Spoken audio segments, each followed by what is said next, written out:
Il était une fois un jeune berger. Pas un guerrier. Pas un roi. Pas un général. Un simple jeune homme qui gardait les moutons dans les collines. Son nom était Daoud. Et ce jour-là, il allait affronter l'homme le plus redouté de la terre. Les Philistins avaient envahi les terres des Israélites. Deux armées se faisaient face. Mais personne n'osait combattre. Parce que dans le camp ennemi se trouvait Jalut. Jalut, que vous connaissez peut-être sous le nom de Goliath. Un géant. Une machine de guerre. Couvert d'une armure de métal de la tête aux pieds. Des années d'expérience au combat. Une force terrifiante. Une stature que peu d'hommes osaient même regarder. Chaque matin, Jalut s'avançait devant les deux armées et lançait sa défide. Envoyez-moi quelqu'un. N'importe qui. Je vous attends. Personne ne répondait. Jour après jour. Le silence. La peur. La honte. Le roi Talut avait promis une récompense immense à quiconque oserait affronter Jalut. Sa fille en mariage. Des richesses. La gloire éternelle. Personne ne se levait. Ce jour-là, Daoud était venu au camp pour apporter de la nourriture à ses frères soldats. Il entendit le défi de Jalut. Il entendit le silence qui suivit. Et quelque chose brûla dans son cœur. Il demanda autour de lui. Pourquoi personne n'affronte cet homme qui insulte l'armée d'Allah? Ses frères le regardèrent avec mépris. Tu n'es qu'un enfant. Retourne garder tes moutons. Mais Daoud insista. On l'amena devant le roi Talut. Talut le regarda. Un jeune garçon. Mince. Sans armure. Sans expérience militaire. Il dit. Tu ne peux pas affronter Jalut. Tu es trop jeune.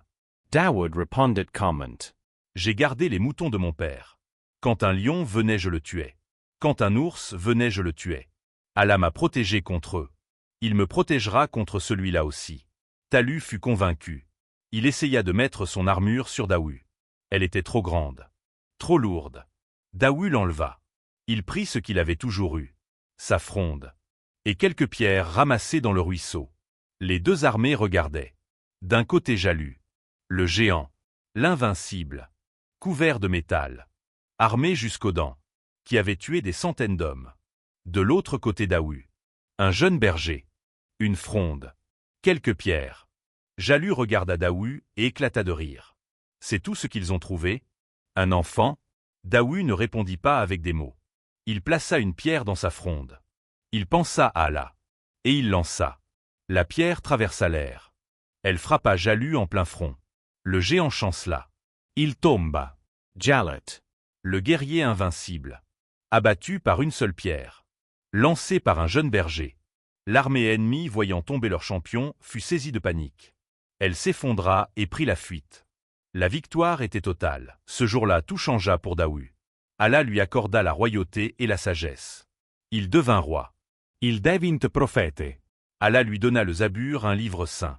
Il lui apprit à fabriquer des armures avec ses propres mains. Les oiseaux et les montagnes chantaient avec lui quand il glorifiait Allah. Un simple berger. Devenu le roi le plus sage de son époque. Parce qu'il avait eu le courage de se lever quand tout le monde avait peur. Mais retiens une chose. Daoud n'avait pas confiance en sa fronde. Il n'avait pas confiance en sa force. Il avait confiance en Allah. La pierre n'était qu'un outil. C'est Allah qui avait guidé cette pierre. Exactement comme il avait guidé le sable à Badr. Exactement comme il avait refroidi le feu pour Ibrahim. Exactement comme il avait fait parler Isa depuis son berceau. Allah n'a pas besoin de grandes armées. Il n'a pas besoin de grandes ressources. Il a besoin d'un cœur qui lui fait confiance totalement. Aujourd'hui, tu as peut-être ton propre Jalut en face de toi. Une maladie. Une dette. Une injustice. Une peur qui te paralyse depuis des années. Et tu te sens comme Daoud avant la bataille. Petit. Sans ressources. Seul. Mais souviens-toi. Ce n'est pas la taille de celui qui combat qui compte. C'est la taille de celui qui est avec lui. Alors, quelle est ta pierre aujourd'hui?